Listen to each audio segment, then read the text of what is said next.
Hola, ¿cómo están? Bienvenidos de vuelta a este canal y como ven, hoy es un día especial porque cuento con el gusto de compartir una entrevista con Agata Pawlowska. ¿Qué tal? Mm. Bienvenida. La presento rápido. Ella es maestra y doctora en filosofía por la UNAM. Da clases en varios lugares, no quiero que nada más te ubiquen por un lugar.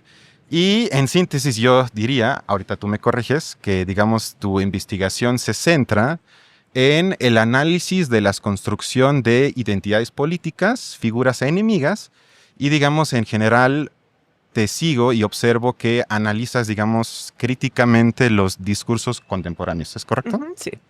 Perfecto. Pues muchas gracias por tu tiempo. Gracias por la invitación. De nada. Y como pregunta inicial, ya que estamos ante un episodio que vamos a hablar de algo que no a mucha gente le interesa, tristemente, que es cuál es el papel de la filosofía hoy en día. La pregunta es, ¿cómo llegaste a la filosofía y a partir de qué etapa de tu vida te llamó la atención? Fíjate que yo primero estaba estudiando la literatura Ujú. o letras y tuve un curso espectacular de filosofía donde leíamos las fuentes, porque en la prepa sí tuve un semestre de filosofía, pero solo leímos la literatura secundaria Ok. y ahí realmente no me llamó mucho la atención, o sea, X, o sea, no me pareció algo que me llamara la atención. Y ya en la carrera de letras en la universidad tuve 2 semestres como del tronco común de filosofía y el filósofo curiosamente que me convenció de estudiarla fue Descartes. Entonces leímos las meditaciones Ujú. y yo quedé realmente maravillada y dije, eso es lo mío.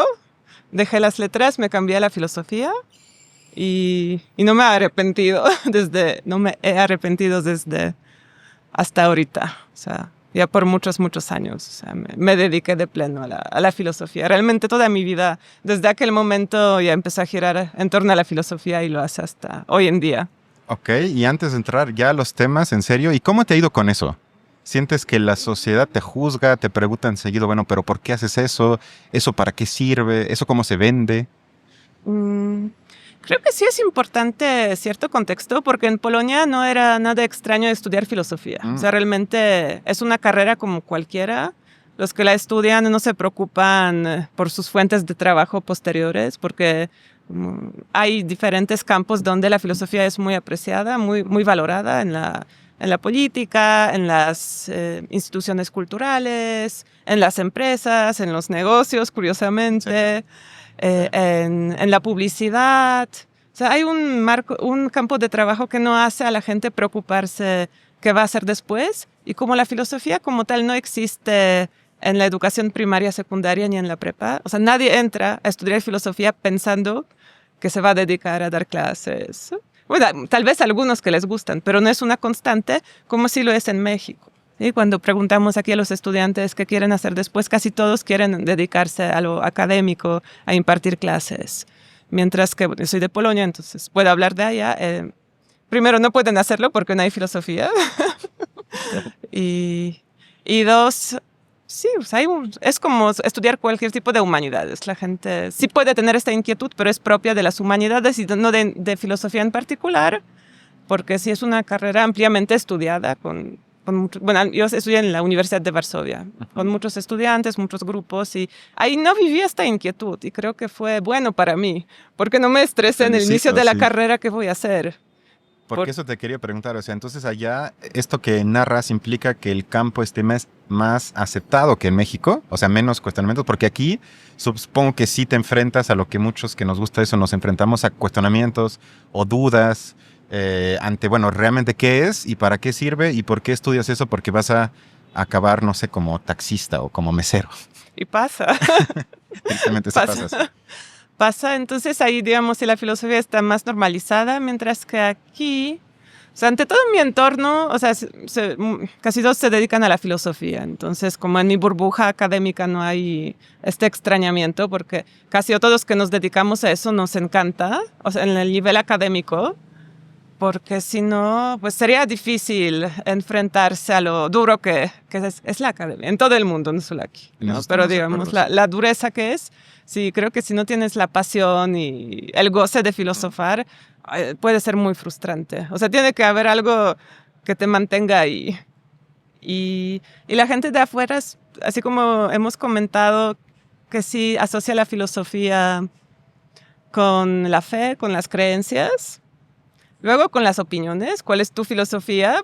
Pueden ser opiniones no vinculadas con la fe, pero digamos, en la filosofía, bueno, no quiero como despreciar este tipo de filosofar. Nos podríamos preguntar qué sucede, que hay como un retorno, no sé un retorno, pero un interés por la filosofía entendida de diferentes maneras. Entonces, una como filosofía personal, la filosofía de la empresa, ¿no? Que también es muy común, que la gente lo asocie de que pues es como un encubrimiento de que las empresas son éticas o tienen otros fines más allá de la ganancia, ¿no? De manera muy simplista, ¿no? Pero como ahí está este papel, cómo se instrumentaliza la filosofía para decir de que aquí se trata de algo más que de generar la ganancia. Entonces eso es como usarlo de una máscara. Sí, que eso sería un tema para toda una entrevista de cómo ya en las empresas se usa eso justamente para la construcción de hasta tienen luego ya un departamento de ética donde contratan a filósofos para cómo vender más o cómo cambiar la imagen de la empresa para que parezca que los empresarios lo más que son éticos y todo eso, pero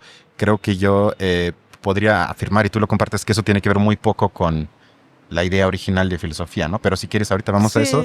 Te propongo que vayamos como de lo general a lo particular. Te voy a preguntar lo más difícil de un inicio. La pregunta es, bueno, ¿qué se puede hacer hoy con filosofía, pero quizás más interesante, qué debería o para qué hoy en día todavía sirve o debería de servir la filosofía? Sí, aquí tal vez sería útil. O sea, primero me gusta mucho que hagas esta distinción entre de qué sirve y de qué debería servir. O sea, desde lo que es la filosofía, cuál es su papel hoy en día y cuál tal vez debería ser. Entonces, como la primera distinción que sería útil tener presente. Y la otra es, o sea, más allá de esta cuestión de la filosofía de la empresa, donde hay cierta comodificación de la filosofía, ¿no? Que tampoco es un área de pureza, ¿no? Como desde la teoría crítica hay que ser cauteloso de imaginar la filosofía como una área o disciplina pura, ajena a las cuestiones instrumentales o de ganancia. No lo es. O de poder, ¿no? De poder. Sí. Y como siendo filósofos está bien como no vivir en la nube, en la ilusión de que lo que hacemos es una pura búsqueda de la verdad. Sí lo es también. O sea, no puede no serlo, porque eso sería el fin. Pero digamos, tiene esta contradicción de que por un lado es la búsqueda desinteresada de la verdad y por el otro, pues también el enfoque en los temas que son promovidos por las becas o por lo que se busca, digamos, lo que se apoya desde el Estado, desde las instituciones que financian. Entonces es como, tal vez como en todas las disciplinas, como cierto tipo de la exigencia, a ver hasta dónde, pero así como la filosofía como un ejercicio puro del intelecto, no, desafortunadamente, o afortunadamente no existe, porque si existiera nos alejaría mucho a los filósofos de la realidad. Entonces, al estar involucrados en ella desde la sobrevivencia, pues podemos comprender muchas cosas. Me preguntaste... Eso estuvo bien. Y ya que dijiste que es la búsqueda de la verdad y cómo analizas o cómo observas, mejor dicho, hoy, esa tendencia que por lo menos yo observo que pulula en muchos lados, que habla ya de la posverdad, que muchas veces parten de un autor que si leí bien también te interesa mucho, que es Foucault, y argumentan que eso ya es un afán autoritario de hablar del concepto de verdad, sino ya no podemos hablar de la verdad ni de la búsqueda de la verdad, sino estoy un poco exagerando, a ver cómo lo ves tú, de que cada uno tiene su verdad, o sea, como el relativismo absoluto. Sí. ¿Cómo observas ese fenómeno y lo ves también tan fuerte como yo? Sí lo veo así. Tal vez voy a contestar con una idea que se me quedó de la pregunta anterior y con esta. O sea, la primera cosa, antes de entrar en tu pregunta, sería también sobre el significado de la filosofía, para ver que no es solamente la filosofía académica. O sea, hay un texto muy bonito de Jaspers que se titula ¿Qué es la filosofía? Y es justo este reconocimiento que hay algo implícito en la condición humana que es filosófico. Cuando nos preguntamos desde la razón, a pesar de todo, ¿no? Lo racional, por las causas, por los objetivos, por cómo funciona el mundo, las cosas, eso ya es filosofar. En la academia hay una forma muy específica, normalizada, pero, o sea, esta, digamos, tendencia de la razón humana de buscar la verdad. Ahorita, creo que es como una tendencia propia de la condición humana, ¿no? Para no decir de la naturaleza de la condición humana. Pero, o sea, tampoco es lo mismo, ¿no? Lo que dice Jaspers es que hay filosofía muy mala. O sea, aunque alguien se haga estas preguntas y proponga las respuestas, puede haber hay un criterio, ¿no? Debes decir, a ver si es un razonamiento, digamos, lógicamente correcto, si hay una percepción adecuada de la verdad. O sea, hay un criterio entre la filosofía mala y buena. Entonces, lo que intentamos hacer, y no siempre nos sale en la academia, es que sea siempre buena, ¿no? Ujú. Pues es como la distinción. Y en este tema bueno, tal vez me quedo otro. Voy a pasar esto de opinar. Entonces, lo que decía Hegel, que en la filosofía, por favor, no opinen. Sí, o sea, en una charla cotidiana es totalmente válido expresar lo que me parece, pero en la filosofía sí no si te interesa lo que le parece a alguien como su sentir o su percepción subjetiva, no, aunque hay filosofía como de Kierkegaard que le va a dar mucho peso, sino que sí, a pesar de todo, aunque hoy sea muy mal visto, queremos rescatar la razón, más allá o sea, reconociendo sus límites y reconociendo esta tendencia que tenemos de ir más allá de los límites de la razón. La filosofía es como si es a pesar de todo, a pesar de que se nos dice de manera mainstream de que ya hay que sentir y la razón hay que ponerla del lado porque es autoritaria, la verdad es opresiva. Ese es el fin de la filosofía. O sea, la renuncia a la búsqueda desinteresada de la verdad, para mí es la muerte de la filosofía. Respondiendo a tu pregunta. ¿Por qué? Y no es como algo autoritario, pero voy a retomar a Aristóteles, al básico, bueno, no es básico, a su idea de la doxa verdadera. ¿Sí? No es que yo voy a imponer mi verdad, o sea, eso ningún filósofo sensato lo hace ni lo propone. Entonces, estas críticas a la posverdad realmente no atacan a la filosofía que busca la verdad, porque desde Aristóteles tenemos esta idea de que por nuestro conocimiento limitado, por nuestra ubicación en la sociedad, en diferentes clases sociales, todo el contexto material, percibimos una parte de la realidad y en esta percepción puede haber una parte de la verdad. Y es lo que le interesa a la filosofía. En diferentes escuelas filosóficas, en diferentes filosofías o paradigmas, ¿no? Encontrar esto que puede ser verdadero, ¿no? Aunque yo como tengo mi escuela, digamos, pero la filosofía tampoco existe si no tenemos esta apertura de lo que decía Arendt, de la empatía intelectual, de imaginarme si esta persona percibe el mundo de manera tan distinta, entonces yo podría renunciar ahí y decir, bueno, su opinión, mi opinión, no tenemos nada en común. Arendt, siguiendo a Aristóteles y también a Kant, nos dice, bueno, o sea, la experiencia, la vivencia en esta persona le permite ver algo de esta realidad que yo no puedo ver. Y en esta percepción seguramente hay algo verdadero. No puede ser que sea totalmente falso. ¿Siempre? O sea, ¿sería que entonces Hitler también tuvo cosas verdaderas que no vimos nosotros? ¿En su percepción del mundo? En su percepción del mundo, sí. O sea, en su idea, o sea, si yo leo, por ejemplo, Mi lucha, su libro, supuestamente es como su manifiesto ideológico, tú dirías que a pesar de todo, y es una pregunta honesta, a pesar de todo hay que tomarlo en serio, porque quizás hay ahí cosas que si las desechamos por completo, dejamos de lado ahí algo que nos podría aumentar la comprensión de la realidad. ¿Te refieres a eso? Más allá, digamos, del contenido de la obra, ¿no? O sea, me refiero como a la experiencia total, ¿no? Dice, si no sé cuál haya sido su objetivo, si tener el poder, digamos que fuera su objetivo, su fin, tener el poder, ser recordado en la historia. No sé, realmente no sé, pero suponiendo, ¿cuál es el camino para llegar ahí? Pues es un crimen, ¿no? Es un crimen terrible que hizo, ¿no? No voy a entrar si en Mi lucha hay algo que, ¿no? Pero digamos, en el mundo que hemos construido, basado en la instrumentalización del otro, donde todo está permitido, llega un Hitler y dice, bueno, para que en este mundo lo funcional, mi razón instrumental para conseguir el fin del poder va a ser y lo logra. ¿Nos dice eso algo de la realidad? Sí. ¿Sí? O sea, ¿cómo responden las masas al poder? ¿Qué tipo de mensaje es recibido y tomado como persuasivo? ¿sí? Entonces me refiero como de una manera muy amplia, no hay aquí de una manera perversa y peligrosa, ¿no? Pero ese es el problema, porque si yo quiero tener el poder en este mundo y recurro al genocidio, tengo el poder. Porque como el proyecto genocida no hace de que la gente no me siga, sino que me sigue. Sí, que nos dice de la condición humana. Sí, entonces me refiero, bueno, como que... No, está bien, está bien. Está bien. Ahora ya hablamos, digamos, en general de la filosofía, que es muy difícil. Digo, aquí nada más es una entrevista para dar una pequeña introducción, porque sería, si no, un tema para años de semestres que se podían dar sobre eso. Pero ahora vamos a bajar un nivel y hablar, te propongo, de la política, es decir, por política de Estado.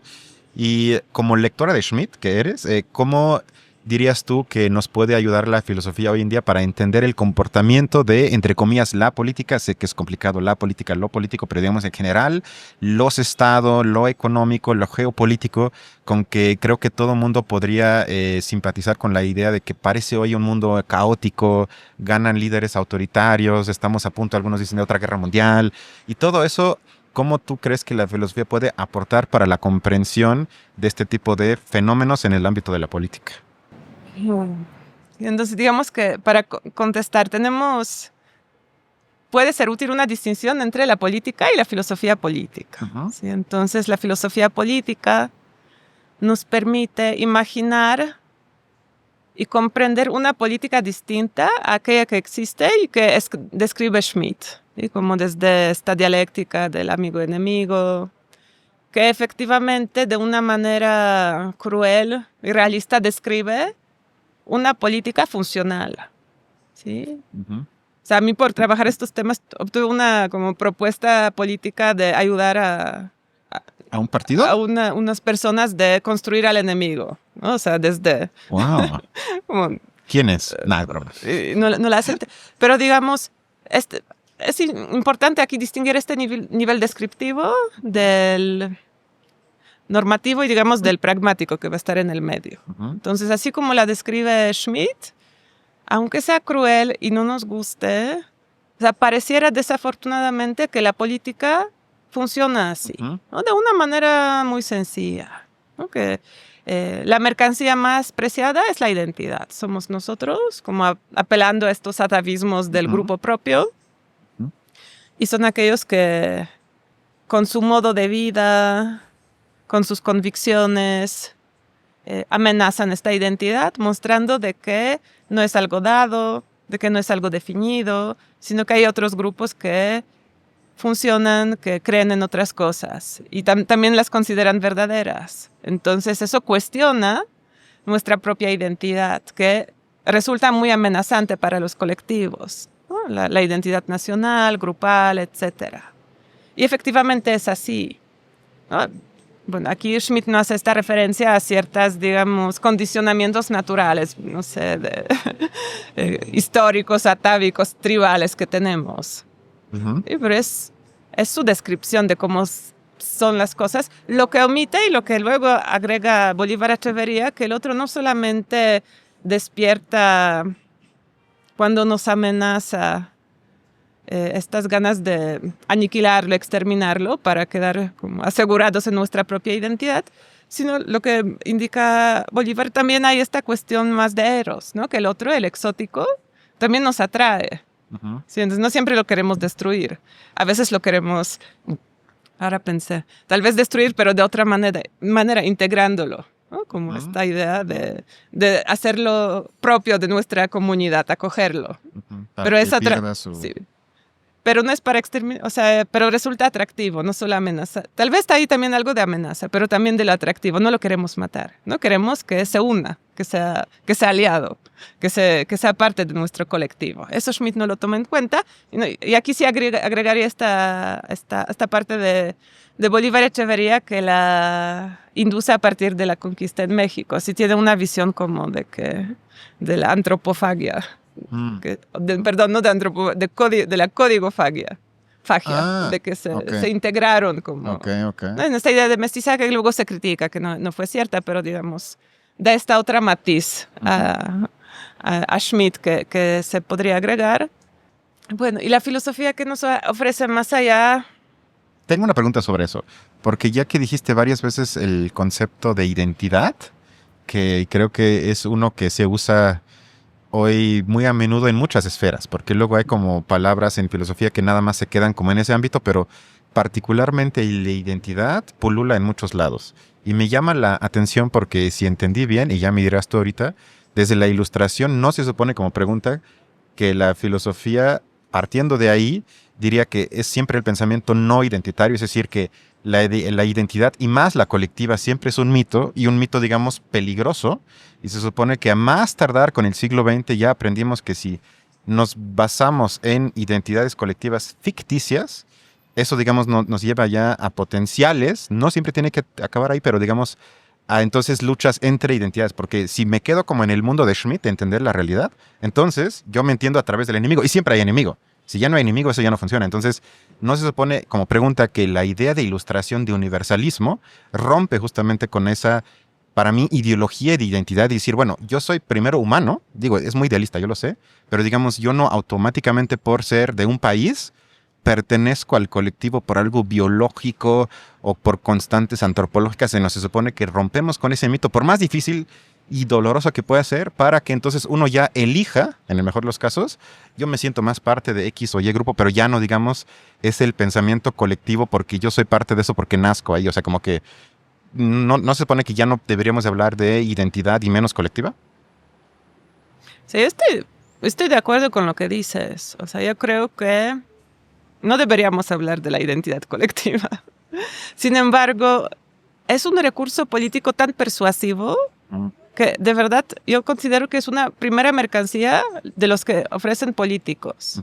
Entonces, con, digamos, esta ruptura que introdujo el pensamiento crítico ilustrado en estas estructuras tradicionales, ¿no? Donde tal vez la gente se creía por naturaleza.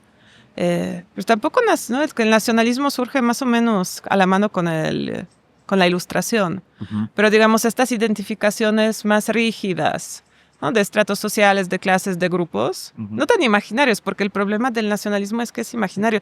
Y también de la humanidad, es que Schmitt dice quien dice humanidad intenta engañar. Entonces, ¿cómo se ha instrumentalizado este concepto de la humanidad para decir nosotros somos humanos y ellos ya no? Entonces, incluso en esta nefasta identidad se introdujo en la universalidad humana apropiándose de ella, rebajando a otros, a no humanos, a animales, ¿no?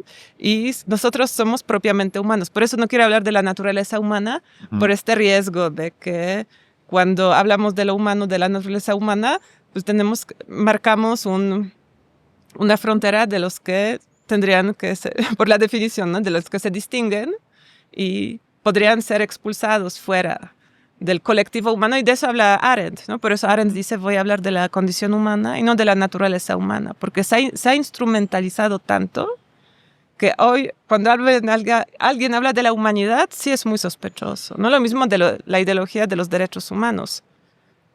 O sea, son como estos ideales que no nos permiten ver la realidad. ¿Cuáles derechos humanos? ¿Cuál humanidad? O sea, eso sí existe en el cielo de los filósofos. Ese es el universal abstracto, no es el universal concreto. O sea, estaría bien concretizarlo, como tú dices. Pero esta interpelación que tiene la identidad es muy fuerte porque han de ser varias razones, pero una de ellas es que uno ya sabe supuestamente quién es cuando se puede identificar con un grupo. Se siente seguro en un mundo lleno de incertidumbres. Tiene a un otro al quien culpar. Entonces, hablar de las identidades en la política, aunque no se use esta palabra, o sea, con hablar de la nación es hablar de la identidad. Es un lugar cómodo, seguro, que nos libra de las frustraciones, que proyecta todo lo feo hacia afuera. Entonces, es sumamente peligroso. Si la política no fuera la lucha por el poder, yo no usaría este término por lo nefasto que es, pero interpela tanto que, como mencionaste, hay algo en este mundo, en esta sociedad, que la gente quiere tener esta identidad aunque sea falsa. No estoy de acuerdo que siempre es una falsedad, ¿no? Que hay diferentes identificaciones, sí, claro, relaciones, o sea, tampoco podemos vivir con esto, que cambian en el tiempo, pero esta idea falsa de la identidad es muy perjudicial y muy atractiva. Porque justo hablando de eso, para avanzar un poco, pero más o menos es lo mismo, que la idea, digamos, del creciente nacionalismo en el mundo se basa justo en esa idea de que tengo que defender mi identidad contra los migrantes, o aquí hasta pasa al revés, que fuera gringos, allá dicen fuera mexicanos, o sea, digamos, cada quien se escoge su grupo, pero sí es eso. Pero más allá de eso, hay una conferencia en la que tú mencionas, me parece, lo tengo en mis apuntes, la idea de que hoy en día ya la idea del héroe, es decir, del sacrificarte por algo, se ha perdido. Y esa idea me llamó la atención porque en Alemania se hablaba de eso hace algunos años, de que ya estamos supuestamente en un punto post-heroico, y eso contaba, y la pregunta es si lo ves igual que yo, como un avance civilizatorio. Es decir, qué bueno que las personas digan, yo muero por mi país, yo voy a morir por mi país, pero, y eso digamos es la segunda parte de la pregunta, con las guerras, que siempre ha habido, pero digamos ahorita otra vez están más presentes, me sorprende muchísimo, y no sé si a ti igual, que generaciones muy jóvenes otra vez recuperan esa idea de que yo voy a morir por mi patria y es lo mejor que puedo hacer. Y la sociedad no se escandaliza de que otra vez se hable de que lo más importante en la vida es mi madre o padre patria, como le quieran llamar. Y no pensé que eso todavía estuviese como con esa capacidad de salir como un hongo de la tierra, y que otra vez en tantos países se hablara de esa manera, de que uno tiene que sacrificarse por su país. Sí, yo lo desmenuzaría como en dos sentidos, ¿no? De la contradicción. Que por un lado sí es un fenómeno, digamos, positivo, siempre y cuando la exigencia es sacrificarse por una idea falsa, ¿no? Como la patria, la nación, el colectivo. O sea, de que no se debería exigir a la gente que dé la vida por las abstracciones falsas. Entonces, eso sería, digamos, sí, o sea, no sé, no quiero decir que parte del progreso, pero digamos, un fenómeno que nos permite una vida menos desgraciada, ¿no? Que no, ya tenemos herramientas filosóficas para saber que aunque nos interpele emocionalmente y, no sé, se nos ponga la piel de gallina cuando escuchemos el himno, o sea, nos podemos racionalmente distanciar. Por eso es tan peligroso este discurso de que hay que hacerle caso a las emociones. Porque las emociones, si te dicen, mata al que te apareció, que te amenazó, mata al otro, mata. O sea, es lo que decían los nazis, ¿no? Que mi cuerpo me pide que mate a los judíos. Entonces, no lo saquen del contexto. No, jamás. Sí, entonces es el peligro, ¿no? Es de lo que Bolívar dice que es el ethos romanticista, ¿no? Que es como lo romántico, que es... Y tú dices lo de los nacionalismos. Si ven esta ideología de la emoción, veo lo peligroso de estos momentos, que sigue tus emociones, haz lo que te pidan tus emociones. Pero las emociones a menudo son muy agresivas. Entonces, como la filosofía es maravillosa porque sí te pide distanciarte, detenerte y no separar las emociones de la razón. O sea, bueno, al menos la ontología que me gusta, que no es la dualista, es no verlos como una entidad donde hay un abismo, una decisión entre la razón y las emociones. O sea, no olvidarse de la razón y tampoco de las emociones. O sea, no tenemos que renunciar a la razón ni a las emociones, sino apuntarlas para que nos indiquen mejor esta cuestión de, pues, qué es lo verdadero. Así que por un lado podría ser algo positivo que no nos sacrifiquemos por estas ideas falsas surgidas de lo irracional. Y otra vez, cuando se le pide a la gente que dé la vida por la patria, pues sí es como un retroceso a esta dinámica funcional. Y por el otro, no sé si dar la vida, pero hacer ciertas, digamos, ceder algo en el nombre de una cuestión, aquí no sé si uno se equivoca o no en torno a lo que es verdadero, pero bueno, lo que tiene bases para considerar una convicción justificada, racional, ¿no? De que esté dispuesto a sacrificar a cierto bienestar individual de un momento dado, pensando como Spinoza, ¿no? Que un verdadero egoísmo es pensar en el colectivo. O sea, si todos alrededor de mí tienen una vida, voy a decir digna, digamos, cierto bienestar, las condiciones materiales suficientes, somos tan políticos y sociales que eso me va a retribuir en mi propio bienestar. Entonces, es una apariencia del sacrificio, tal vez es un sacrificio a corto plazo, pero de manera, digamos, racional, eso va a hacer que todos los que están alrededor de mí, incluyéndome a mí, vamos a sentirnos realmente mejor. ¿No? Es lo que dice Adorno en Mínima Moralia, de que ni siquiera bueno, no lo dice tal cual, pero ni siquiera el 1% más top puede ser feliz cuando ve tanta desgracia a su alrededor. Sí, que no sé si ahí se equivocó, porque puede en ser. México veo... sería debatible, pero entiendo. Puede ser debatible, sí. Pero digamos es desde el nivel del deber ser de la política. Si vemos la política más allá de la lucha por el poder, y la vemos como desde Aristóteles o desde Arendt, y también un poco desde Marx, ¿no? Marx, bueno, como en lo, digamos, productivo, creativo de los seres humanos, cuando son agentes y realmente son conscientes de cómo crean esta sociedad, ¿sí? O sea, en esta otra percepción de la política, tomando nuestra condición de seres, de animales políticos y sociales, y cómo podemos replantear y entender la política de otra manera. ¿Sí? Como resistiendo esta ideología liberal atomista de que somos mónadas. Todos ya sabemos que es más que falso. Entonces, como aprovechando nuestra condición tan social y tan política, o sea, la filosofía política que me gusta dice, bueno, tomemos las cosas en nuestras manos por fin. Sí tenemos herramientas, sí tenemos también la falsa conciencia y mil problemas. Pero digamos que en estas contradicciones también con Adorno, si hay algo negado, que podemos hacer que resurja, ¿sí? De que hay estas rupturas donde hay una promesa todavía no realizada de una realidad otra, y es el papel de la política. Y no cediendo la filosofía política a la derecha, ¿no? Que es una tendencia, que la filosofía política es de la derecha, Aristóteles, Arendt y Foucault, y aquí sí. Marx, Adorno. A mí me gustan los dos, o sea, a ver, o sea, en filosofía a veces nos pasa que somos sectarios, pero como que creo que cada uno tiene algo que aportar, ¿no? Hasta a Marx le gustaba mucho Aristóteles, ¿no? Entonces, sí. ¿Cómo hacer esta división de que Aristóteles es de derecha y Marx de izquierda? Pues no sé si hay marxismos de derecha, puede haber, tal vez no, pero sí hay marxismos muy dogmáticos. Sobre eso tengo otra pregunta, porque hablando de Marx, algo que cuando yo hablo con, entre comillas, gente que no está en la filosofía, muchas veces me dicen, y no sin razón, que perciben a la filosofía como muy alejada de la realidad material de la mayoría de las personas. Es decir, que se queda de manera pedestre, yo diría, en el mundo de las ideas.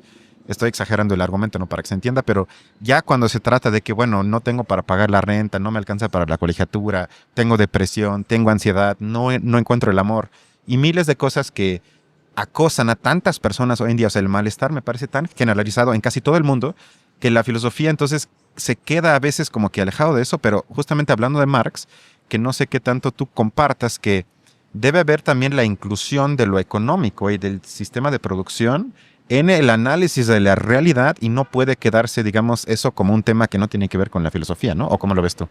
Sí, estoy totalmente de acuerdo. O sea, como regresando al significado o de cómo se realiza la práctica filosófica, ¿no? Hay como esta tradición antigua de que el mundo nos asombra, nos da curiosidad y nos detiene para pensar. Luego, digamos, la moderna de la duda, de que dudamos de todo. No, o sea, hay que dudar también de nuestras propias convicciones. Es cuando se hace buena filosofía. Cuando yo puedo, toda tesis que defiendo, ver todos los contraargumentos. Sí la voy a defender porque estoy convencida de que es verdadera, pero también estoy convencida de que puedo estar equivocada. Entonces, el asombro, la duda.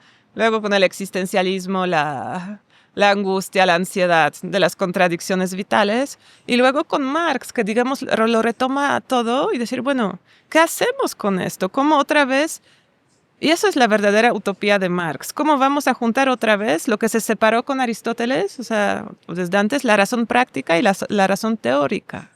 Sí, no lo demás que acusan a Marx de la utopía, o sea, me parece muy chafa, pero esta añoranza o nostalgia de los filósofos de regresar al origen, donde la filosofía era un ejercicio de vida, esa es una utopía, ¿no? Que a mí me gustaría ver realizada, pero es la apuesta de Marx que responde a tus inquietudes. O sea, como junto con una reflexión distanciada, tanto solitaria como acompañada, podemos cambiar las condiciones materiales de vida que nos causan todo eso. Y así como dice Arendt, ¿no? El poder, verdadero poder, está en actuar en conjunto con los demás para cambiar, para modificar, es la sociedad que nos causa malestar cuando tenemos las herramientas para el bienestar de todos. Desde por qué tenemos que aguantar la escasez artificial cuando hay abundancia real para todos que está negada. Entonces Marx dice, bueno, Adorno luego también, aunque no sé, se acusa a Adorno de idealista tal vez un poquito, pero de reconocer, o sea, yendo más allá de la ontología dualista, de que la palabra, el pensamiento, la escritura también son cuestiones materiales, no están alejadas. Y el hecho de compartirlas, de que la gente lo puede ver en las redes, o sea, es una condición de posibilidad que algo pasara. No pasa, y aquí nos puede ayudar Benjamin cuando dice, bueno, hay condiciones porque no sucede. Entonces, él propone una idea de la masificación emancipatoria, que realmente tenemos que masificarnos en esta convicción para que no sea solo intelectual, de que estamos haciendo y reproduciendo esta sociedad de manera cotidiana. Y si nos detuviéramos un día todos, o una semana, un mes, el capitalismo probablemente se caería. No es tan difícil. Y es como la invitación de la filosofía que a mí me es más cercana, o sea, la de la praxis, que junta todo lo demás y intenta cerrar, aunque tal vez no es posible, esta brecha entre la teoría y la práctica. Porque si tenemos el cerebro muy lavado, que lo diga muy feo, en el dualismo. O sea, hasta el vocabulario mismo nos hace que al narrarnos en los términos de las emociones, razón, alma, cuerpo, lo reproducimos constantemente. Entonces hay muchas cosas en contra de que realmente se haga una praxis, que se junte, que no sea una pura teoría y no sea un actuar irreflexivo, como que solamente repite lo existente y lo reproduce, que es hacer por hacer. Entonces eso sería mi respuesta, de que para mí Marx y los que se derivan de él sí dan una respuesta. Y por eso yo creo que Marx es tan mal visto, porque él realmente tiene razón. Yo creo que por eso hasta hoy en día es tan peligroso, ¿no? Aunque ni nos imaginamos un mundo diferente al capitalismo, realmente cuando yo a veces menciono Marx en la clase, algunos se me dan de baja en ciertos... Sí. Porque piensan que les porque vas a proponer saben, la no dictadura. lo leen, no saben. Bueno, sí. Pero está tan estigmatizado en ciertos círculos. Sí. Y yo creo que como la filosofía, porque la razón es que realmente su diagnóstico y su propuesta de salida es acertada, por eso da pavor. O sea, si fuera como, no sé, un filósofo equivocado, o, bueno, así hay el problema de la URSS que podemos tocar. Porque ahorita que hablaste, digamos, de Marx y de otras cosas, algo que se usa también muy a menudo, más allá del concepto que ya dije de identidad, es la palabra de libertad. Que es un concepto, me parece, yo no sé si lo ves igual, clave en la filosofía. Bueno, ¿qué es la libertad? Sí. Además es muy difícil porque debates eternos, ¿no? Y además evoluciona, bla, bla, bla. Pero más allá de eso, que hoy en día la corriente libertaria, como le llamo yo, o en general, digamos, el concepto de libertad hoy se avienta cuando estamos en lo político todo el tiempo, digamos, como algo que debe ser bueno. Es más o menos como que, bueno, ¿quién va a estar en contra de decir yo estoy en contra de la libertad? Es como que si yo digo estoy a favor de más libertad, todo el mundo va a decir, pues claro que yo también. Y ya no se profundiza más, bueno, pero ¿qué entiendes por libertad? Entonces mi pregunta es como para mí una paradoja que personas como Trump, como Musk, entre otros, digamos, por un lado se asuman como defensores de la libertad, en contra del Estado, que dominan al mismo tiempo, pero por el otro lado ya también mucha gente, me parece, ahorita como lo ves tú, que en su propia subjetividad ya se asumen, como diría la teoría crítica, más como una especie de isla, es decir, que cosifican la libertad, me parece, y que lo asumen como algo que es una propiedad privada que tengo que defender en contra de todo mundo, que amenaza mi libertad. Y como ahorita hablaste hace algunos instantes de Arendt, que asume, bueno, ¿qué es poder? Y a partir de qué, o también Hegel diría, es que la libertad máxima no la alcanzo estando yo aislado, pero todas esas complicaciones ya no veo que se hagan. Y la pregunta es, ¿no ves que ahí la filosofía podría entrar en algo que se menciona tanto, pero que se aborda de manera tan superficial y no se alcanza a ver que el poder y la libertad siempre tiene que ver con más que nada más conmigo mismo. Sí, sí, sí, de acuerdo. Y ahora que planteas esta pregunta, creo que además de la identidad, la libertad es, como tú dices, otra mercancía que ofrecen ciertos políticos y siempre está amenazada. Exacto. Supuestamente por la gente de izquierda y por esta fatal interpretación de Marx tan extendida de que él quiere igualdad para todos. ¿No? Y a Rawls es más igualitario que Marx. O sea, yo creo que Rawls es de los filósofos más igualitarios. No, bueno, aunque sí tiene esta cuestión, la primacía de las libertades individuales. Pero bueno, no, lo que quiere Marx es la libertad, o sea, es el reino de la libertad para todos. Pero yo creo que su diagnóstico es acertado porque cuando, como mencionas muy bien, de que lo que está amenazado es la libertad, ¿no? Hay que preguntar, ¿quién lo dice? ¿La libertad de quién? ¿La libertad para quién? De eso sirve la filosofía. O sea, tenemos un estuche de herramientas maravilloso, ¿no? Y creo que solo la filosofía lo puede ofrecer, de ver la genealogía, el significado, quién no usa, o sea, verlo de todas las frentes. Y pues es demasiado amplio el debate, ¿no? Pero como para dar tal vez algunas pautas, no Marx dice que ¿qué es la libertad que vemos? Que la gente sí está libre de una vida feliz, está libre de tener los medios de producción, que está libre de tener la casa propia, que está libre de tener un departamento, está libre de tener una educación de buen nivel, está libre de los servicios de salud, sí están muy libres. Y paradójicamente es la libertad que quiere ver la derecha, que la gente esté libre de todo eso, que no tenga nada más que su propia fuerza de trabajo para vender supuestamente de manera libre. O sea, sí es una gran perversión de los libertarios. Bueno, Nozick, es que Nozick escribe tan bien, pero está tan equivocado. Es esta idea de que el Estado mínimo, no la anarquía, pero que no intervenga en nada, o sea, es la barbarie, ¿no? Cada uno con los recursos, la fuerza. Bueno, Nozick es más complejo. O sea, realmente la teoría libertaria de Nozick no es tan nefasta como la que se realiza en la política, ¿no? Porque él sí toma en cuenta que si se hizo una injusticia en el pasado, que hay que recompensarla, o sea, no es tan, digamos, cruel. Sí, como lo hoy sería gente como Milei y entre otros que sí lo manejan, como dices, que sea la selva, ¿no? Que cada quien que sea la selva por su cuenta. Sí, porque no sí introduce la idea de la mano invisible en la creación del Estado, que el Estado surgió por la mano invisible, como una empresa, y cada uno es un pequeño empresario. Pero están tan equivocados al no tomar en cuenta lo que tú dices, la condición humana. O sea, realmente, cuando nos podemos sentir libres, es no cuando estamos aislados. Es un poco lo que dice Arendt, en lo privado somos como animales. Cuando nadie los ve, no podemos mostrarlos en el público. Regresamos a nuestra condición animal en lo íntimo, en lo privado, donde todos somos más o menos iguales, reproducimos la vida cíclica y no hay libertad porque tenemos que reproducir la vida, comer, bañarnos, reproducirnos. Entonces, ¿eso no es libertad?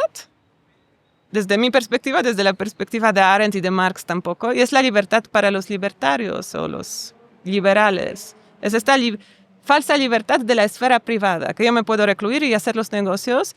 ¿Y qué nos dice Marx? ¿A qué responde eso? Al movimiento del capital. Eso no es ninguna libertad. Yo siendo un CEO, yo tengo que multiplicar el capital. O sea, no puedo hacer lo que yo quiera. Entonces, esta supuesta libertad, ahí sí es como el dictado del reproducir el capital.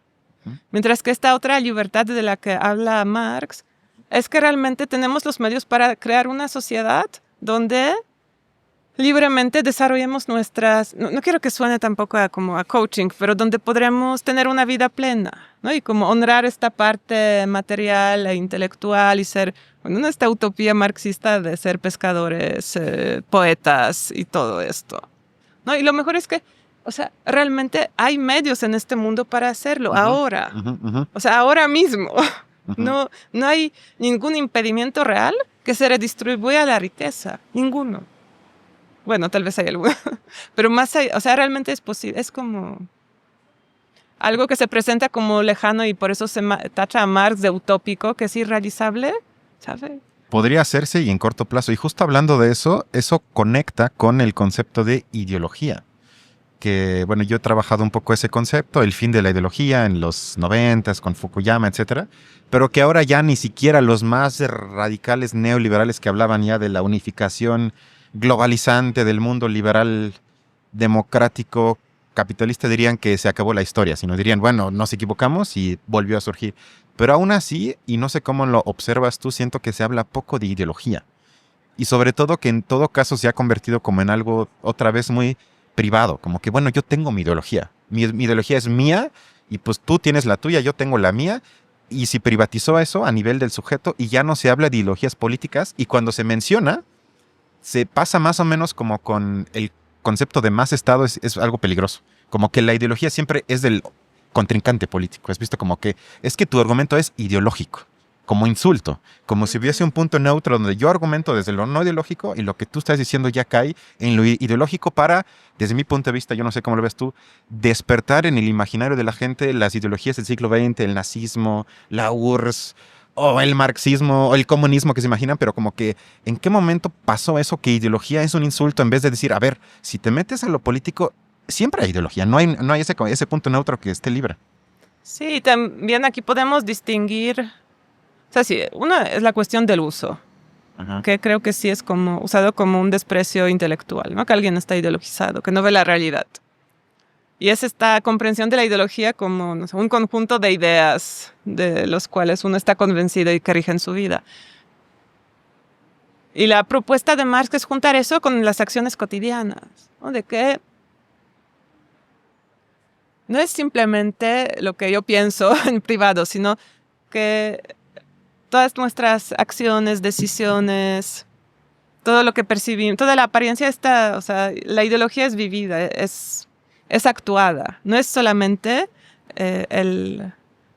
como la parte de las creencias, ¿no? O sea, la diferencia es que es un debate muy interesante, ¿no? Si podemos estar libres de ideología en el primer sentido. Siempre y cuando estemos de acuerdo que la ideología es algo falso. Pero así como tú lo presentas, es como algo neutro, ¿no? De que todos tenemos ciertas convicciones conscientes y además, y es el problema de la falsa conciencia, de que actuamos como si fuéramos transparentes para nosotros, como si fuéramos libres, sin tomar la conciencia de cómo somos formados por las relaciones sociales, materiales, todas las determinaciones existentes, ¿no? Que tenemos esta, como para Kant, ¿no? Nos sentimos libres, desde la sensación, pero realmente, o sea, ¿qué sería? No sé, regresamos a la libertad, ¿no? Es este distanciamiento de vernos afuera y preguntarnos eso, de que hasta dónde, y la cuestión de la ideología, o sea, ¿tú la tomas como algo que puede ser verdadero o algo falso?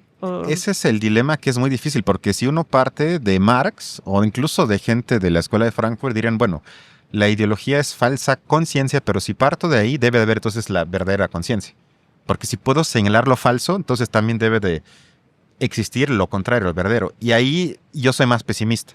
O sea, yo más bien soy crítico del espacio supuestamente neutro, del que hoy casi todo mundo habla, supuestamente del centro, de lo que algunos llaman ese extremo centro, que digamos se asume como el sentido común, como diría Gramsci o Arendt, decir, a ver, aquí actuamos razonablemente y no somos extremistas, que eso se usa mucho. Entonces, ellos dicen, están los de izquierda extrema y los de derecha extrema. Y aquí es el sentido común.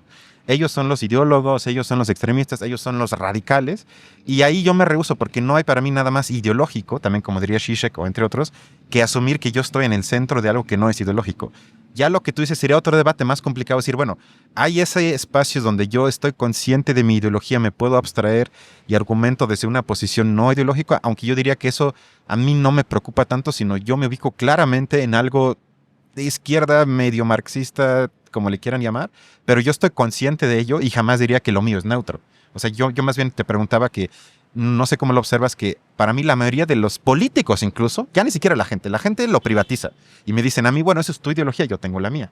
La opinión. Exacto, la opinión, exacto, que se construyen como eclécticamente su visión del mundo, de manera terrible me parece, pero bueno, ese es otro tema. Pero los políticos, ya nadie dice, a ver, yo defiendo tal ideología.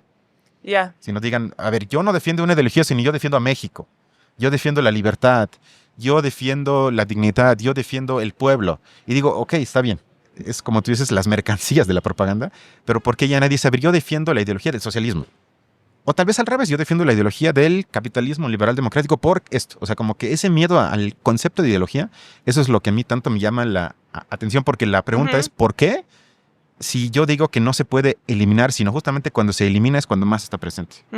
Sí, sí, aquí me viene a la mente esta cuestión de que mencionaste de la postverdad, ¿no? De que realmente como la falta de convicciones político-ontológicas de algunos políticos que fluctúan constantemente en respuesta a lo que les brinde, pues como en El Príncipe, ¿no? De perpetuarse en el poder. O sea, El Príncipe no es tan nefasto, ¿no? Pero si el fin es perpetuarme en el poder, es mi ideología, entonces no lo voy a decir. Sí, no lo voy a admitir porque bueno, ese es el problema desde Kant. Si lo admito, ya no voy a... O sea, no puedo decir eso públicamente. Entonces, no hay este principio de la publicidad. O sea, creo que sería la ideología. Y admitir que se siga alguna ideología resta votantes, ¿no? Porque yo, en principio, tal vez todos podrían votar por mí si mi única ideología es el poder.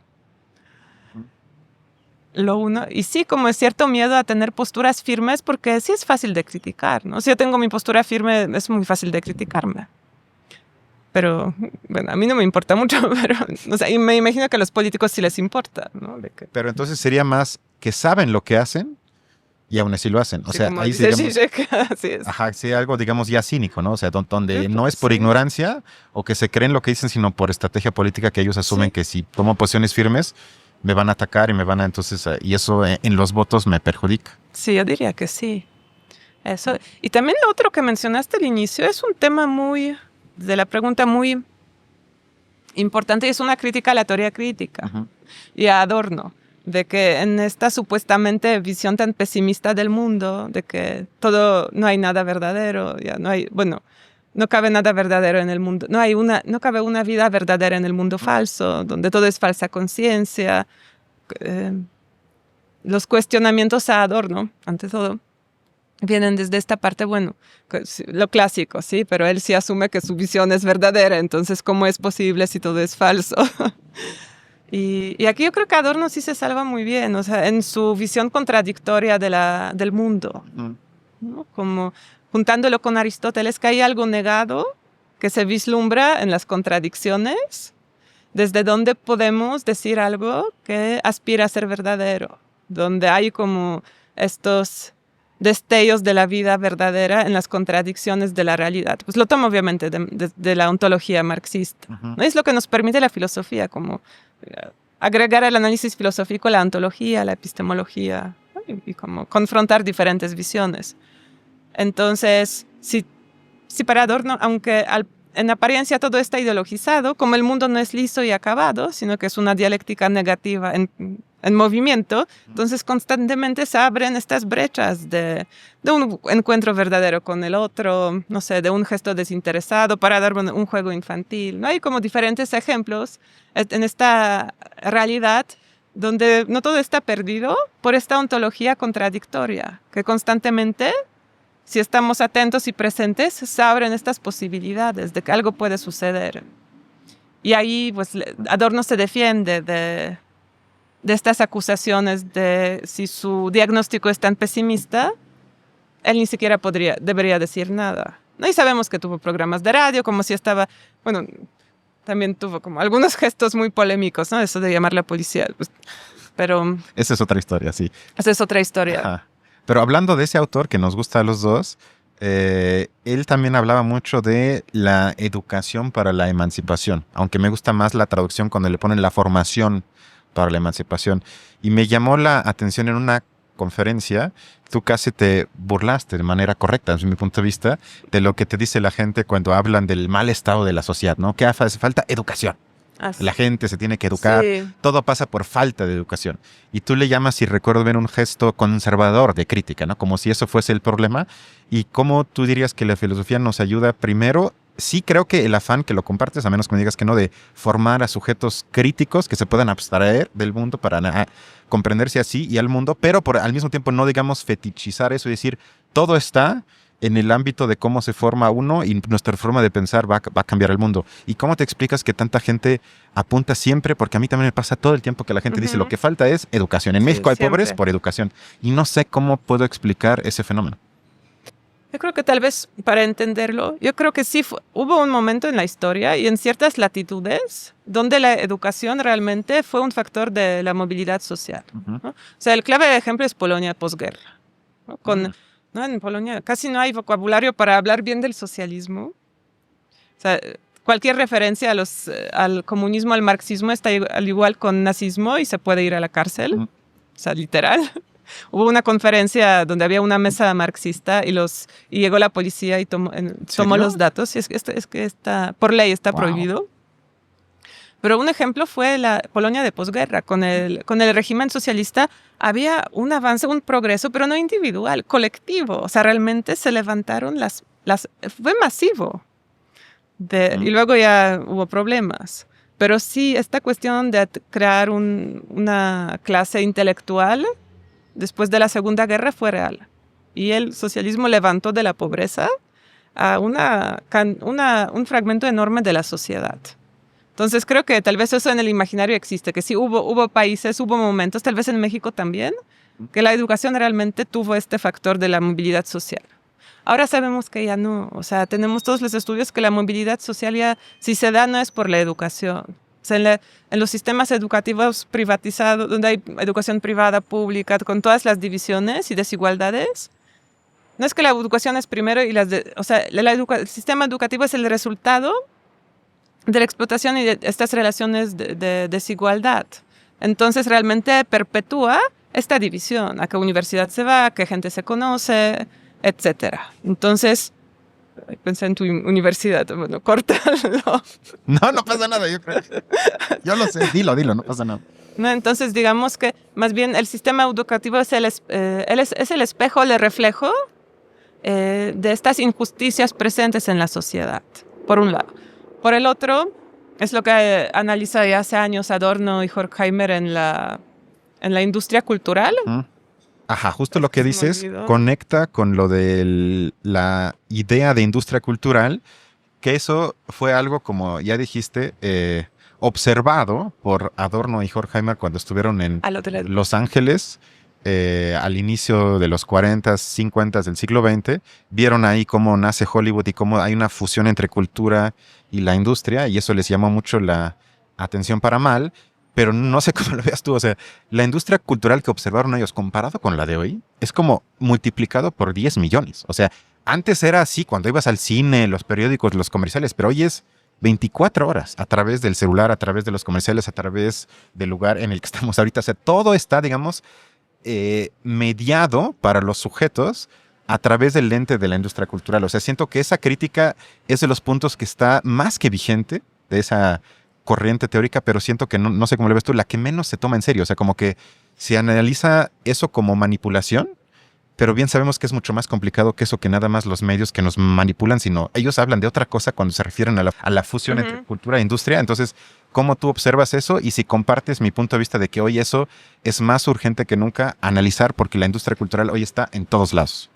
Sí, y nos dan claves para comprender lo que sucede hoy en día, a partir de superar la ilusión de la división entre el tiempo que dedicamos al trabajo y el tiempo de ocio. Y es como la idea de la industria cultural, ¿no? Que realmente es una aparente dialéctica de la aceleración, digamos, industrial y del detenernos en el tiempo del ocio, de no hacer cosas. Que realmente en este tiempo de ocio, que aplica también hoy, nos estamos familiarizando cada vez más con el ritmo, con el tiempo del capital, ¿no? Que aquí la cuestión es la forma. El contenido también, ellos dicen que es basura, dicen tal cual. Sí. Y bueno, ahorita, esto del debate con Benjamin es mucho más positivo aquí, pero dicen que como el problema es que la forma misma de estar en las redes, en el internet, de la rapidez con la que pasa, bueno, es como la aplicas, cómo podemos aplicar sus herramientas hoy, que la rapidez de lo que tú dijiste, de que los videos son muy cortos, que todo es muy rápido, como que el impacto en la persona es tal de que se familiariza con el ritmo de producción muy acelerado. Entonces, con la inteligencia artificial realmente o sea, es la aceleración del tiempo del capital. ¿Y qué significa la aceleración de la explotación? ¿Sí? Porque así medimos el valor por el tiempo del trabajo objetiva, socialmente necesario para producir un producto, una mercancía. Entonces, aquí lo interesante en nuestra época es que sucede algo con el tiempo. Y lo hemos visto otra vez esta aparente dialéctica en la pandemia, de que por un lado había esperanzas, la mía también, pero luego me di cuenta que totalmente falsa, de que en la suspensión, en quedarnos en casa, se rompe el ritmo rápido de la producción, que algo se detiene. Pero aquí temo que adorno tu corazón, porque en esta detención lo que aceleró fue la realidad digital en nuestras casas, en nuestras pantallas. Entonces, como el capitalismo otra vez se comió esta posibilidad de detención, ¿no? Y es como la esperanza de Benjamin, que se detiene, que la revolución no es la locomotora de la historia, sino el freno de emergencia. Entonces yo en su momento tuve como esta esperanza de que tal vez fue el momento de hacer el freno, que todo se cayera por fin realmente. Pero releyendo a Adorno, creo que no, que fue catastrófico, porque hay estudios que muestran la expansión de la inteligencia artificial, de todo lo digital durante la pandemia. Entonces, ¿cómo se compensó esta detención en el trabajo desde la casa para algunos? ¿No? Otros fueron mandados al matadero. ¿No? Los disque trabajadores esenciales, sí, ¿no? Eso es un crimen. Pero para los que no, o sea, realmente en esta detención había una aceleración como del tiempo, del ritmo, que ahora vemos otra vez que regresa con la inteligencia, que tenemos que ser muy productivos. O sea, cada vez somos más rápidos, más productivos usando la inteligencia artificial. Pero ya no sé por qué te estoy diciendo eso. Y justo conectando con eso, o sea, tú entonces eres más parte del más o menos optimismo de Benjamin o más bien del lado que lo condena como Adorno, que dice, bueno, de ahí nada más salen cosas que no sirven de absolutamente nada. Y no nada más en la época de ellos, porque creo que ahí era todavía más limitado el alcance, pero hoy que nos bombardean con las plataformas de Netflix, de Amazon Prime, etcétera, con el cine, con las redes de internet. O sea, tú sí, por lo que entiendo, dices que la forma es el problema, porque a veces a mí me dicen, bueno, es que depende, puedo hacer TikTok emancipatorio. Desde mi punto de vista, el problema está en la forma, no qué hago con ello. Entonces tú ahí sí notas la influencia de la industria cultural en la construcción de la subjetividad de las personas, y no importa si la serie o el video de TikTok es bueno, sino es la forma. Y la pregunta que va legado muy difícil, yo la acepto, es, olvidando eso, ellos también hablaban mucho del arte, no de la industria cultural, sino ellos, digamos, hablaban de una supuesta autonomía del arte, donde ahí puede haber todavía vislumbros o, digamos, epifanías donde esas contradicciones en la realidad se pueden expresar a través del arte, y ahí hay un momento, como diría Adorno, de verdad. ¿Tú piensas que todavía existen esos espacios en el arte? Sería el debate, bueno, ¿qué es arte o qué no? ¿O si sientes que hoy ya todo se ha culturalizado? O sea, que hoy ya todo es como una galería aquí por la zona también. Ya honestamente, cuando entro me parece más algo de la industria cultural que un espacio de arte. Sí, sí. Entonces, por un lado, esta prioridad de forma creo que sí es crucial. Siempre le digo a mis alumnos que yo les puedo dar el mensaje más revolucionario desde mi lugar de maestro. No va a servir de nada. Sí, porque es esta cuestión idealista de las ideas, ¿no? De la educación que se queda en lo ideal, ¿no? Por eso esta pregunta tuya de por qué la fe en la gente en la educación, porque somos muy idealistas. Entonces, pensamos que aprendiendo y cambiando manera de pensar, se va a cambiar el mundo. Y más es al revés. ¿No? Con la praxis tenemos que modificar cómo se organiza la educación y toda la sociedad para que algo cambie, o sea, invierte. Y regresando a esta pregunta de la forma y el arte. Entonces, primero la cuestión de la forma, que sí es sumamente importante. Y la crítica a Adorno en este capítulo en particular es que ahí dejó de ser dialéctico. Y yo creo que es cierto, ¿no? Así como esta dialéctica de valor de cambio y de valor de uso, no podríamos tampoco encontrar una esfera que no tenga, digamos, valor de uso que responde a las necesidades reales de la gente, que no es solo ganancia. O sea, siempre algo hay en esta realidad como un plus, un extra que se escapa. Y por eso este capítulo como que suele ser criticado por ser el menos dialéctico, por eso el más débil de la teoría de Adorno y Horkheimer. Porque ahí no ve la contradicción y por eso ahí no hay esperanza. Siempre cuando él se vuelve contradictorio y ve la dialéctica negativa, se abre la esperanza. Salvo de este capítulo, que sí hay unas frases sobre el arte que todavía hay como lo verdadero negado. Pero en general, si este capítulo como que no dejaría el espacio, y Benjamin sí en la forma, ¿no? En estos formatos de masificación emancipatoria es a través del arte. No sé si sea posible o no, pero él tenía la idea de estos cines donde la gente se reúne y hay una obra, una película como el teatro de Brecht que permite el distanciamiento. Entonces hay el distanciamiento, la gente no está identificada con lo que pasa en la pantalla, es lo que critica Adorno, que critica estas películas donde nos identificamos, salimos a la calle, lo en la pantalla en la calle es igual, o sea, no hay ninguna apelación o interpelación a la razón, es pura catarsis emocional. Y Benjamin, a partir de Brecht, ve esta cuestión del distanciamiento, que hay películas, hay cierto tipo de arte que es masivo, que es reproducible para todos, que no tiene aura y que no apaga la razón. Porque la crítica de Adorno a la industria cultural es que ahí no tenemos que pensar en nada.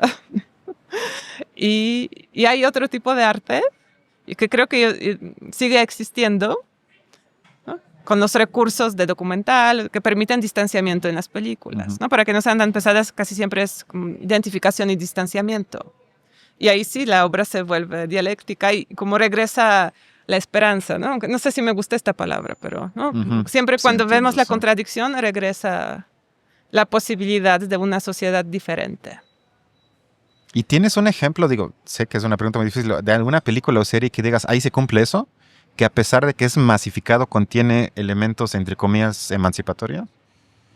Sí hay una película clave para el director, que se llama Las Memorias de Subdesarrollo, de Gutiérrez Alea, que él escribe un ensayo, La dialéctica del espectador, y se inspira en Brecht.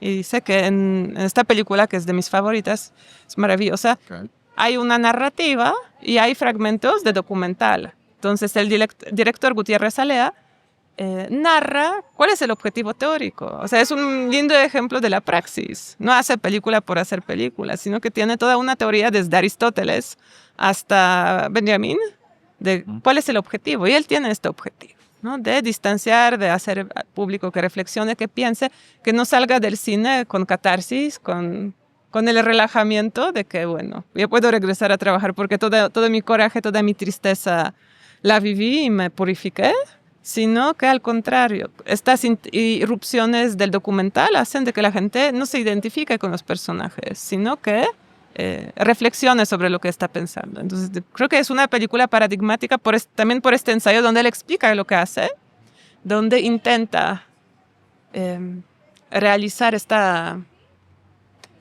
práctica. Bueno, el problema es que no está pasando, ¿no? O sea, como que no está funcionando. ¿Serías menos pesimista que Adorno en cuanto a lo totalitario, digamos, de la industria cultural, que él ya no vislumbraba ningún espacio de esperanza? Sí, no, yo no estoy... Bueno, porque sí, como mi ontología y como metodología es dialéctica. O sea, siempre y cuando no perdamos la contradicción y la dialéctica, no vamos a perder la esperanza, bueno, creo.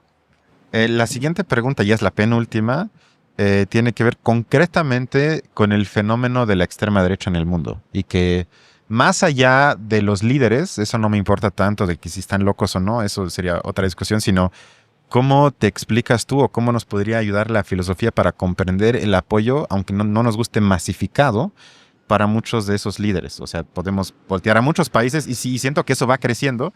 También entra México en parte en eso, es decir, ese populismo autoritario y antidemocrático, que yo no lo condeno, pero más bien como fenómeno me interesa. ¿Cómo tú dirías que la filosofía nos ayuda a comprender por qué hay tanta gente que apoya a ideas que a los líderes de opinión les parecen peligrosísimas y casi fascistas?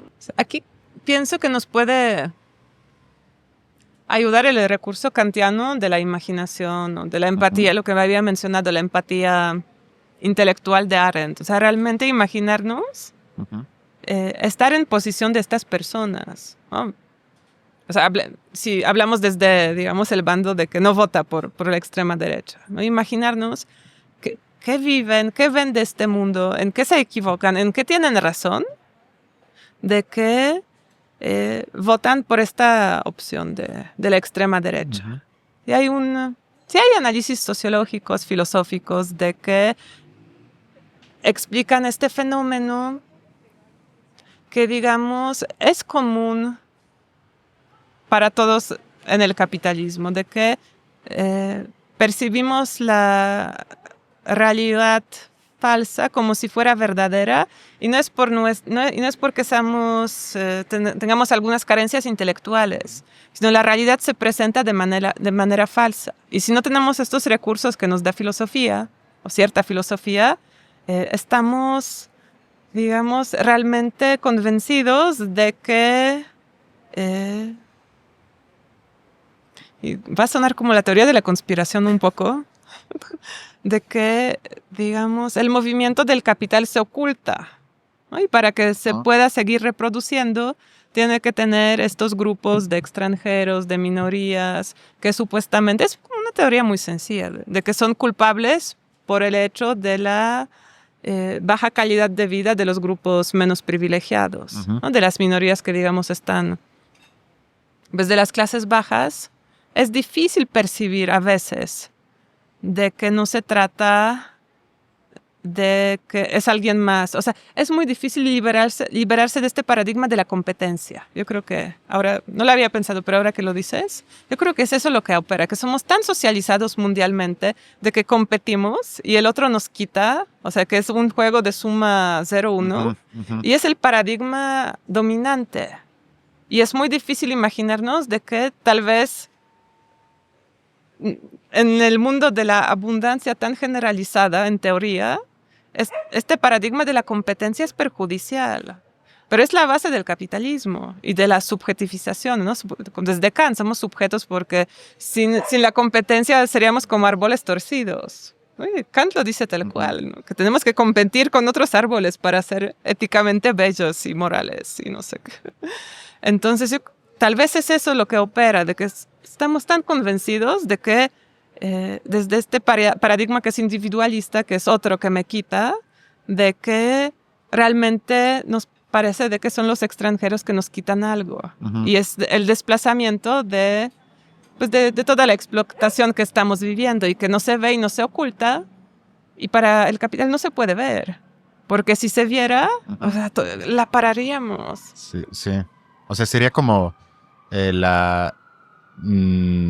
como que el antagonismo de capital-trabajo, aunque es más complicado que eso, se traslada a falsos antagonismos, ¿no? De extranjeros, nacionales, mujeres versus hombres, y entonces eso, digamos, lleva como la culturalización, que ya no tiene nada que ver con la corriente filosófica a la que tú y yo creo que nos suscribiríamos, ¿no? Así es. Nada más sobre algo que dijiste, que creo que es importante, no sé si lo podrías clarificar, es que cuando dices la ideología individualista, ahí tengo dudas si te refieres como a lo que Arendt llama la atomización de los sujetos, porque desde mi punto de vista es más eso, más que de veras el surgimiento, como diría la teoría crítica, de verdaderos individuos. O sea, porque yo no creo que hoy en día haya muchas expresiones individualizadas, sino es más como una atomización y todo el mundo es más igual de lo que ellos creen.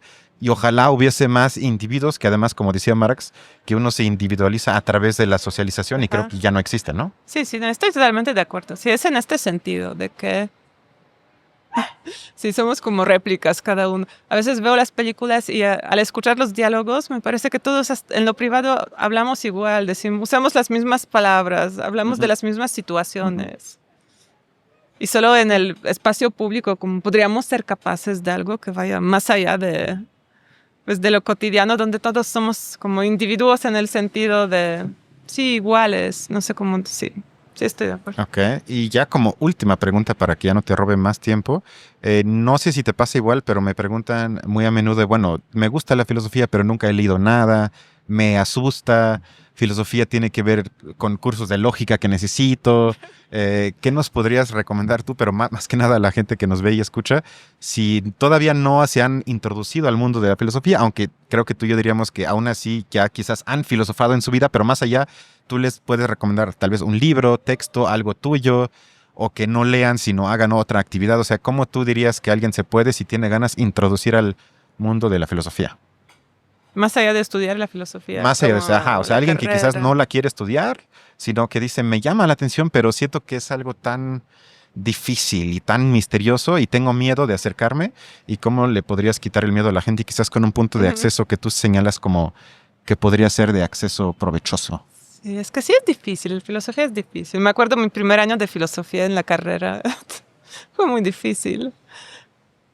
Pero un profesor muy querido nos dijo en estos primeros semestres, bueno, en el primer semestre, de que la única manera de aprender a filosofar es aventarse a las aguas profundas, en el sentido de, aunque los textos sean difíciles y comprendamos poco, es la cuestión de familiarizarnos con el vocabulario, con el modo de filosofar, que puede ser críptico, puede ser cerrado, pero para no caer en la trampa de la popularización de la filosofía, donde todo se vuelve muy sencillo, como muy digerido, Ujú.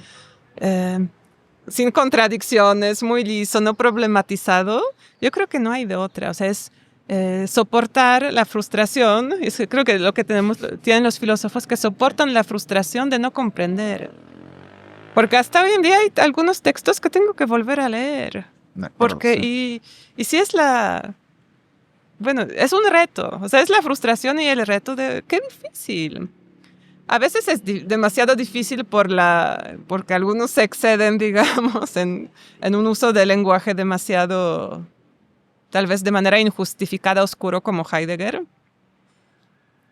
Pero a veces es justificado, ¿no? Cómo nombrar nuevos fenómenos, si hay algo en el lenguaje que no existe, cómo nombrar algo que el lenguaje común no permite ver. Entonces, a veces esta dificultad del mismo lenguaje es justificada.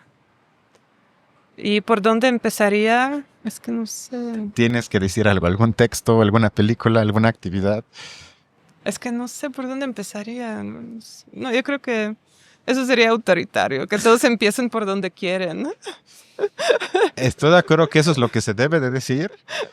Y además no hay un texto que digas, o sea, hay textos introductorios creo que pueden, pero son demasiados. O sea, hay como textos de Foucault, de Kant, del mismo Adorno, pero que ya en sí mismo están complicados y creo que lo más importante es que uno se interese y luego eso me gustó mucho que dijiste que uno acepte la no comprensión de ciertos fenómenos Sí, o acepte que hay textos que parecen como inaccesibles en un inicio, porque sí, o sea, a todos nos pasa que tienes que releerlo o luego pensamos que lo comprendimos y lo volvemos a leer y dices, ahora me parece totalmente lo opuesto. Entonces, esa, digamos, la capacidad de aguantar la ambigüedad. O sea, así como de es. no decir, a ver, si algo es ambiguo y no, luego está clarísimo, como si fuese un guión que explica todo, creo que eso es como la condición para que uno se pueda meter, pero una película, una serie, algo que... Sí, y todavía retomando eso, o sea, desde mi experiencia, o sea, tal vez la única, pero es mi experiencia, que lo que a mí me hizo enamorarme de la filosofía fueron los textos, las fuentes, o sea, Ujú. leer directamente a los autores, porque lo que dices tú cuando leí la interpretación de los autores, a mí realmente no era ningún reto, o sea, era, bueno, te lo explican de manera clara, sin contradicciones, de una manera sencilla.